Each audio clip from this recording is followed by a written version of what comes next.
Undang-Undang Republik Indonesia Nomor 12 Tahun 2022 tentang tindak pidana kekerasan seksual. Bahwa setiap orang berhak mendapatkan perlindungan dari kekerasan dan berhak untuk bebas dari penyiksaan atau perlakuan yang merendahkan derajat martabat manusia. Bahwa kekerasan seksual bertentangan dengan nilai ketuhanan dan kemanusiaan. Bahwa peraturan perundang-undangan yang berkaitan dengan kekerasan seksual belum optimal dalam memberikan pencegahan. Sebelum melakukan pemeriksaan terhadap korban, penyidik wajib berkoordinasi dengan pendamping tentang kesiapan dan kebutuhan terkait kondisi korban. Hakim dan penuntut umum dalam melakukan pemeriksaan terhadap korban, menggali dan mempertimbangkan keadaan khusus yang melatar belakangi tindak pidana kekerasan seksual dan atau dampak korban berhak atas penanganan, pelindungan, dan pemulihan sejak terjadinya tindak pidana kekerasan Pemenuhan seksual. Hak korban merupakan kewajiban negara dan dilaksanakan sesuai dengan kondisi dan kebutuhan korban. Itu tadi merupakan beberapa bagian dari isi Undang-Undang Tindak Pidana Kekerasan Seksual yang baru disahkan di tahun 2022. Undang-Undang TPKS merupakan salah satu undang-undang yang sangat penting dalam upaya pemenuhan hak korban kekerasan di Indonesia yang sebelumnya belum menjadi fokus utama dalam proses hukum maupun penanganannya. Nama saya Nurida Weningsari, saya adalah seorang psikolog klinis yang bekerja di Pusat Perlindungan Perempuan dan Anak DKI Jakarta, serta bergabung dalam beberapa organisasi non-profit yang fokus dalam penanganan kasus kekerasan pada perempuan dan anak. Saya banyak melakukan konseling, pemeriksaan psikologis, dan membuat laporan hasil pemeriksaan psikologis pada korban kekerasan yang kemudian digunakan sebagai barang bukti dalam proses hukum. Di DKI Jakarta saja, kasus kekerasan yang dilaporkan ke Pusat PPA DKI Jakarta berjumlah ribuan. Di tahun 2024 misalnya, tercatat sekitar 1.900 kasus hingga bulan November. Angka tersebut belum sepenuhnya menggambarkan kompleksitas kasus kekerasan seksual di Indonesia. Salah satu elemen penting dalam Undang-Undang TPKS adalah kewajiban pemerintah daerah di tingkat provinsi dan kabupaten kota untuk mendirikan UPTD PPA. UPTD PPA merupakan salah satu instansi yang penting dalam memenuhi hak korban. Ini alasannya. Jadi bayangkan ini adalah seorang korban kekerasan seksual. Saat seseorang mengalami kekerasan seksual, maka kekerasan itu akan menimbulkan dampak pada berbagai aspek kehidupannya, mulai dari fisik, psikologis, bahkan pada aspek sosialnya, termasuk pendidikan. Saat itu, maka korban perlu mengakses berbagai layanan yang dia butuhkan untuk mengembalikan kondisi dirinya seperti semula. Bisa jadi dia memerlukan layanan medis, kemudian dia juga memerlukan layanan pemulihan, selanjutnya dia memerlukan juga layanan bantuan hukum. Ia juga bisa jadi memerlukan layanan yang kaitannya dengan pelindungan dan keamanan. Dan ia juga memerlukan layanan untuk memastikan pemenuhan haknya akan keadilan. Ketika seorang korban berusaha untuk mengakses layanan ini, maka sangat mungkin korban akan menuju ke rumah sakit sendirian, di mana dia harus mengungkapkan apa yang dialami, kemudian dia juga harus mengakses layanan pemulihan ke psikolog, dan lagi-lagi dia harus mengulangi apa yang dia alami. Saat dia meminta bantuan hukum, dia juga kembali harus mengungkapkan kejadian yang terjadi padanya. Selain itu, saat dia kemudian membutuhkan rumah aman, dia juga kembali akan mengakses di lembaga yang berbeda, serta saat dia berusaha mengakses layanan keadilan, sangat mungkin dia akan ke kantor polisi sendirian. Bayangkan semua proses ini harus dijalani oleh korban seorang diri dan harus berpindah dari satu tempat ke tempat lainnya. UPTD PPA merupakan suatu lembaga yang dia menjadi satu payung besar dalam upaya pemenuhan korban, di mana UPTD PPA ini akan berusaha untuk memfasilitasi seluruh kebutuhan korban, sehingga meskipun UPTD PPA tidak memiliki layanan tersebut, tapi UPTD PPA bisa melakukan pendampingan dalam memenuhi berbagai kebutuhan dan hak-hak korban.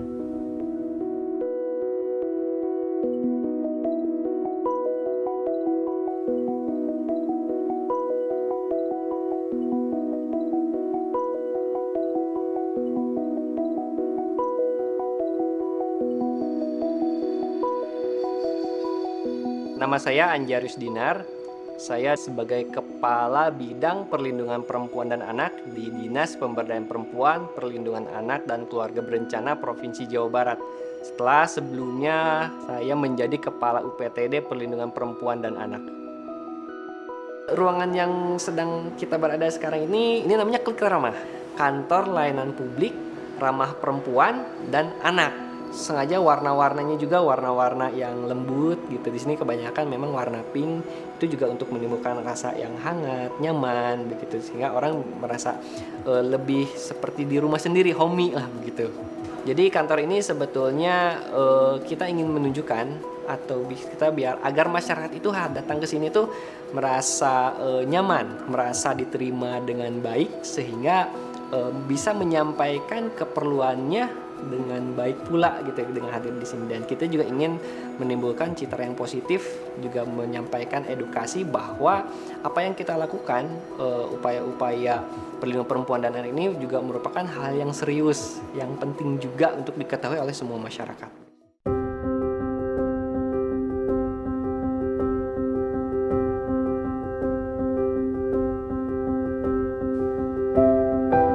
Ini adalah kantor UPTD PPA Jawa Barat. Disinilah awal semua perjalanan panjang penyelesaian kasus KS, terutama bagi pihak korban. Namun di kantor ini juga cerita sedih tentang mereka harus selalu terdengar. UPTD PPA itu unit pelaksana teknis daerah perlindungan perempuan dan anak, itu merupakan sebuah unit layanan yang menyelenggarakan sebagian tugas daripada dinas, sehingga bisa fokus melaksanakan tugas yang diemban tersebut gitu. Dalam hal ini UPTD PPA menyelenggarakan layanan perlindungan bagi perempuan dan anak, khususnya perempuan dan anak yang menjadi korban kekerasan. Assalamualaikum. Waalaikumsalam, Pak Aja. Apa kabar? Alhamdulillah, Pak, sudah lama. Sebetulnya kan semua orang itu mempunyai hak asasi manusia, hak atas keselamatannya diri sendiri, hak atas bebas dari perbudakan, hak aman, nyaman, dan semua itu harus mendapatkan hak-hak tersebut. Nah, kita hadir di situ UPTD PPA untuk memberikan layanan, jaminan bahwa setiap korban itu mendapatkan hak-haknya tersebut. Ini saya kenalkan teman-teman di UPTD PPA. Ada tim Sapa, ada Ma'ruf dan Faisal, kemudian ada manajer kasus Bu Esther, ada konselor, ada Teh Mega, konselor juga Teh Ai dan Teh Risna, dan yang di ujung sana ada psikolog klinis kami Ibu Wulan.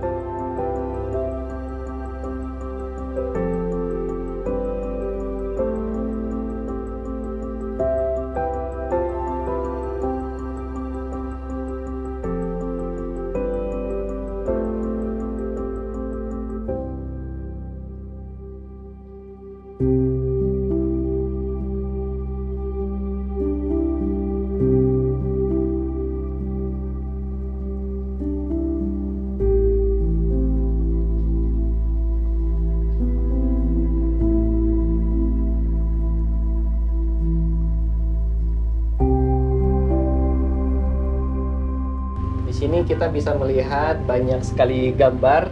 Ini dari anak-anak yang menjadi korban kekerasan yang pernah menjadi klien kami. Di sini anak-anak selain menggambar, tapi ini juga bisa menjadi salah satu alat untuk psikolog melihat sejauh mana kondisi psikologis daripada korban tersebut. Mungkin di sini ada beberapa gambar, tapi yang menggambar atau yang mewarnainya satu anak. Ini salah satunya, contohnya ini sangat saya ingat itu karena anak ini di kami itu berapa bulan ya? Hampir 4 bulan ada.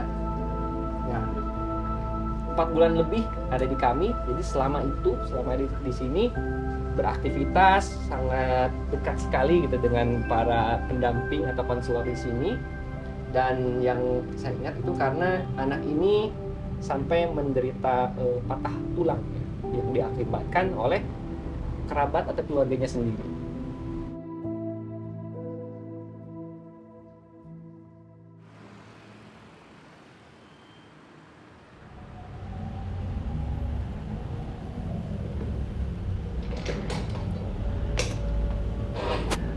Bu Utami, seberapa penting UPTD PPA dalam rangka penanganan kasus kekerasan terhadap perempuan dan anak?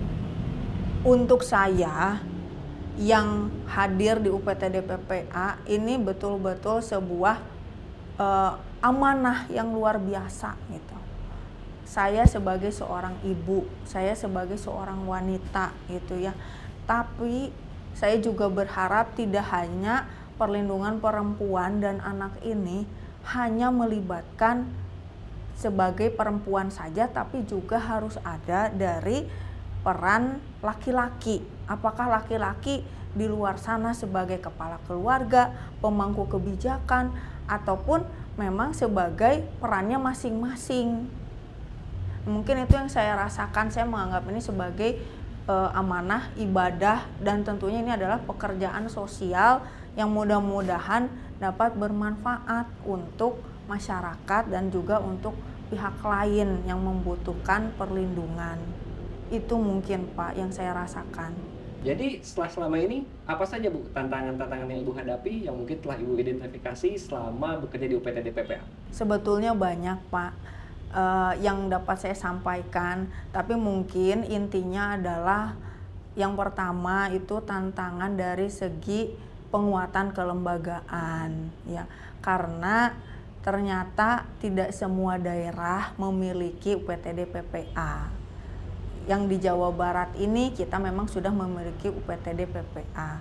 Yang kedua itu adalah hambatan dengan sumber daya manusia. Karena UPTD PPA ini masih tergolong baru, termasuk di Jawa Barat, baru 4 tahun, dan juga proses adaptasinya termasuk regulasinya, maka kebutuhan SDM kita masih terbatas.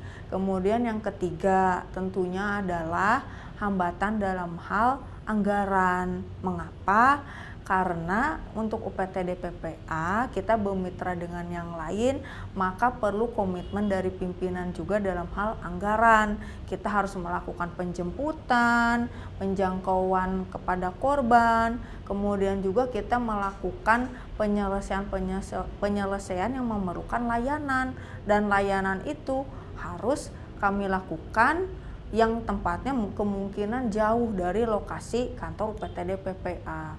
3 itu sebetulnya yang paling utama, walaupun ada hambatan yang lainnya gitu Pak, mungkin yang sebetulnya saya alami selama 2 bulan ini. Sebetulnya kalau disebut ujung tanduk sih banyak pihak yang terlibat. Jadi kami juga UPTD PPA tentunya tidak bisa berjalan sendiri, tidak bisa melaksanakan pemenuhan hak korban tadi itu sendiri, tidak.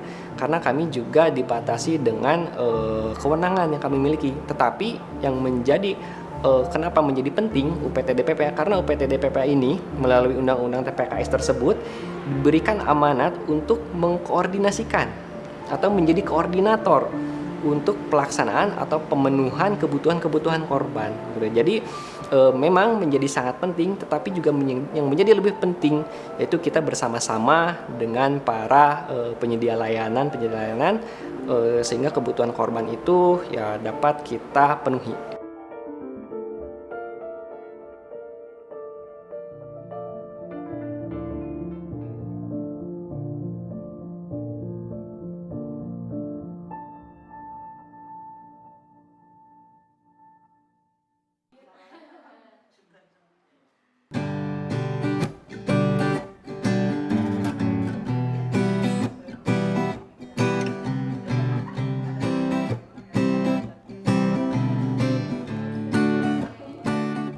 Saya, Sahat Farida Berlian, salah satu founder Paralegal Depok. Paralegal Depok dideklarasikan semasa saya masih menjabat sebagai anggota DPRD Depok. Jadi ini teman-teman mahasiswa pengen tahu apaan sih Paralegal Depok. Seberapa sering didatengin kalangan mahasiswa? Kalau yang offline relatif jarang ya, tapi Paralegal Depok itu juga udah beberapa kali jadi bahan riset mahasiswa-mahasiswa untuk mereka skripsi atau untuk tesis.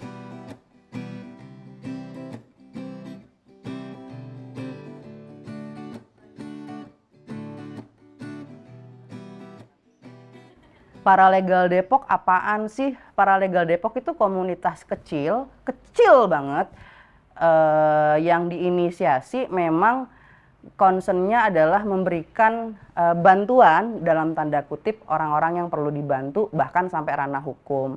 Paralegal Depok adalah sebuah kebutuhan yang sangat diperlukan dan membantu kerja-kerja advokasi ketika menjabat sebagai anggota DPRD Depok.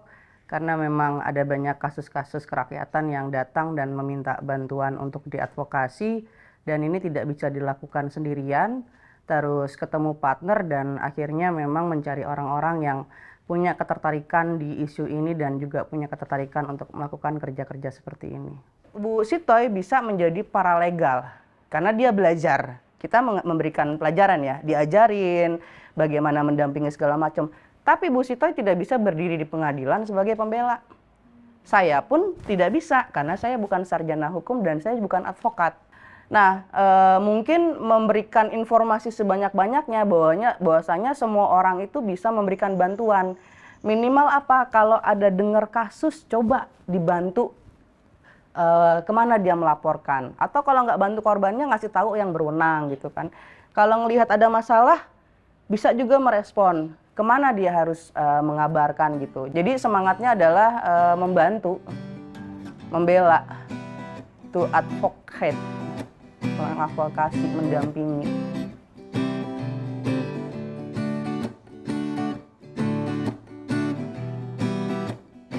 Saya melihatnya sebagai bagian dari upaya masyarakat untuk bisa berpartisipasi dalam pembangunan, memberikan usulan-usulan dan juga koreksi-koreksi dari apa yang harus dikerjakan oleh perangkat negara, pemerintah daerah.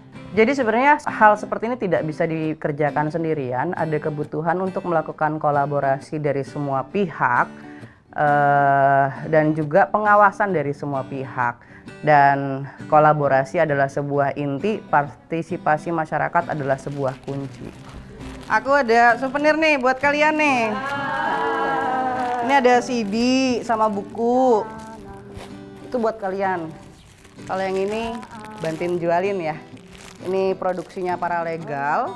Kita fundraising, jualan kaos buat bantu operasional Paralegal. Oke kok ini kaosnya.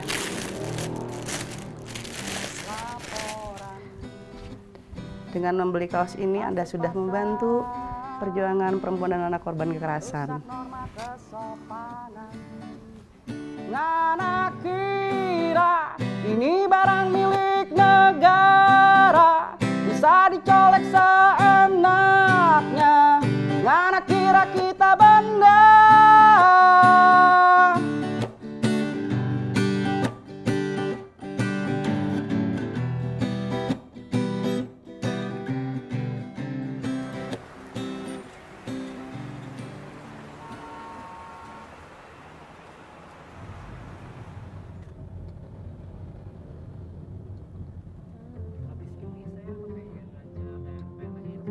Bekerja sebagai psikolog itu terutama untuk isu kasus kekerasan ya, artinya kita juga menjadi pendamping, termasuk di dalamnya pendamping dalam proses hukum. Jadi akan sangat mungkin kemudian saya juga ke kantor polisi untuk melakukan pendampingan. Atau misalnya artinya juga saya melakukan advokasi untuk memastikan pemenuhan hak-hak korban kekerasan gitu, yang artinya bisa jadi saya ke sekolah untuk mengadvokasi keberlanjutan pendidikan.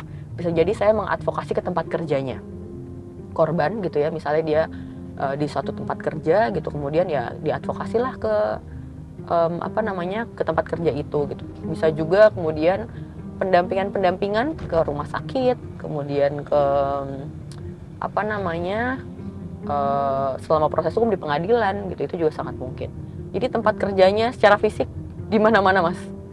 Bahkan kadang-kadang kalau lagi suntuk bikin laporan gitu kan Mas, nyari inspirasi ya udah ke kafe-kafe terdekat gitu ya, kemudian ngetik laporan gitu.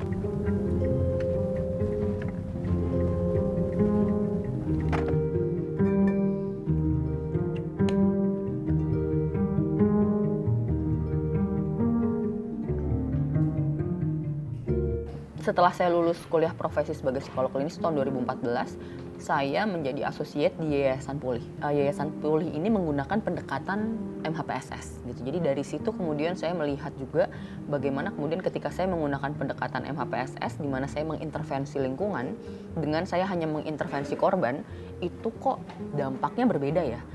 Artinya korban-korban yang kemudian mendapatkan dukungan dari lingkungannya itu proses pemulihannya kayak lebih recovery-nya lebih cepat bisa dikatakan demikian, terus juga lebih berdaya, kemudian bergantung pada psikolog. Biasanya kan ada beberapa korban tuh yang bergantung banget ya sama psikolog gitu, kayak ada apa-apa dikit langsung menghubungi psikolognya. Nah, pendekatan MHPSS ini membuat si korban itu terkoneksi dengan lingkungan sehingga saat dia mengalami dampak psikologis tertentu, dia tuh tahu kemana harus meminta bantuan tanpa harus ke psikolog gitu, bisa ke temannya, bisa ke keluarganya gitu. Itu sih yang kemudian saya melihat, oh ini mendukung korban untuk lebih berdaya, juga membuat korban lebih resilience.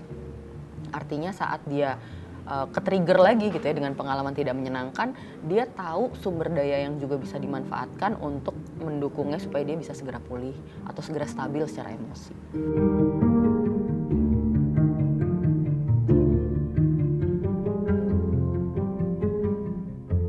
Nah, masih balik lagi ke yang membedakan ketika zaman belum ada undang-undang TPS dengan sudah ada. Kalau dari segi kelembagaan bagaimana? Apakah misalnya lebih ada dukungan secara finansial atau anggaran atau secara kewenangan juga lebih baik? Ada perbedaan nggak? Nah, ini sebenarnya menarik ya, karena kalau menurut saya itu karena kita unit pelaksana teknis di tingkat daerah gitu ya, maka soal penganggaran, soal dukungan dan lain sebagainya itu tidak lepas juga dari political will sebenarnya dari kepala daerah dan tata kelola pemerintahannya gitu ya. Jadi ini sebenarnya kami bersyukur karena sejak tahun 2011 itu kami sudah punya Peraturan Daerah Nomor 8 Tahun 2011 ini mengenai pencegahan dan penanganan kekerasan pada perempuan dan anak di Provinsi DKI Jakarta. Gitu. Jadi karena sudah ada gitu ya peraturan daerahnya, pergubnya juga sudah ada, maka komitmen pemerintah daerah untuk kemudian melakukan upaya pencegahan, penanganan termasuk penganggaran itu juga sudah muncul sebenarnya sejak lama, Mas. Gitu, tapi memang dengan adanya undang-undang TPKS nih jumlah kasusnya kan sekarang bertambah nih ya Mas ya.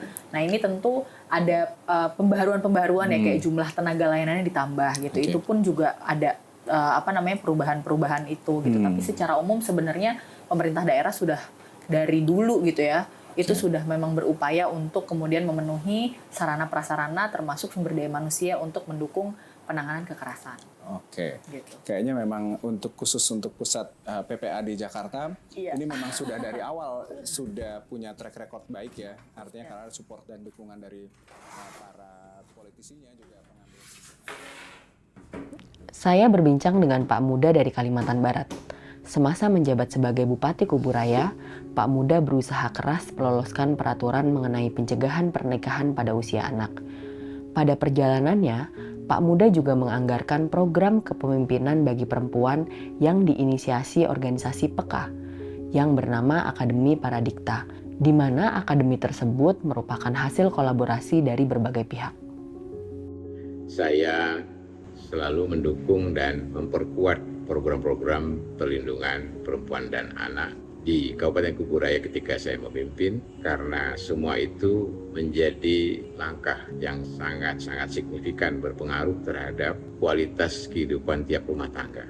Dan saya selalu meyakini bahwa semua pemimpin tentu yang diurus adalah semua rumah tangga. Oleh karena itu, program-program yang kita kembangkan di Kuburaya ketika itu adalah langkah-langkah untuk bagaimana bisa memperkuat keterpaduan dari semua elemen, dan kita selalu membangun isu-isu itu dengan langkah menguatkan SDM, terutama dari perempuan-perempuan yang ada di desa, terutama dengan langkah-langkah pendidikan melalui program Paradikta dan PEKA. Semuanya kita lakukan dengan upaya untuk memperkuat SDM, kualitas, sehingga bisa punya kapasitas pengetahuan terhadap kebijakan, terhadap banyak hal yang tentunya akan membuat mereka lebih berdaya. Iya. Nah, ada satu pertanyaan nih Pak yang ingin saya tanyakan. Apa sih Pak yang melatar belakangi kepedulian Bapak selama ini? Perempuan dan anak adalah bagian terpenting bagi masa depan sebuah bangsa.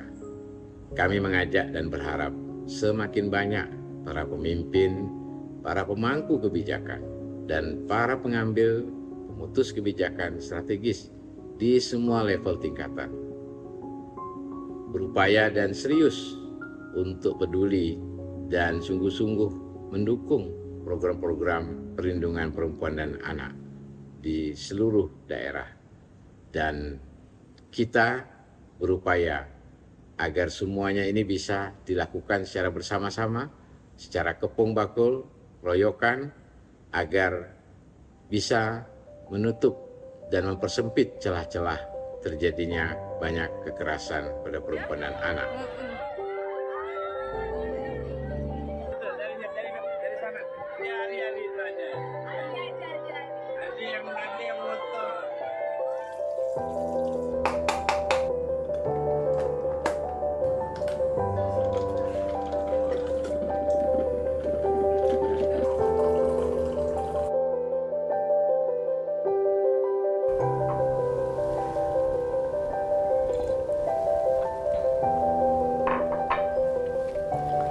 Seberapapun banyaknya tantangan yang harus dihadapi dalam melakukan penanganan kasus kekerasan, seberapapun lamanya pendampingan yang harus dilakukan kepada korban, dan seberapapun banyaknya energi yang harus dikeluarkan dalam melakukan berbagai upaya pencegahan kasus kekerasan seksual, semuanya akan bisa dilakukan dengan optimal selama berbagai pihak bekerja sama dan bersinergi menjalankan perannya masing-masing, atau istilahnya dikeroyok rame-rame. Dan pembentukan UPTD PPA di berbagai daerah disertai dengan berbagai perangkat yang mereka perlukan adalah jalan utama yang harus dilakukan saat ini. Dan penelitian yang baik adalah langkah awal yang sangat diperlukan dalam mendukung semua kerja.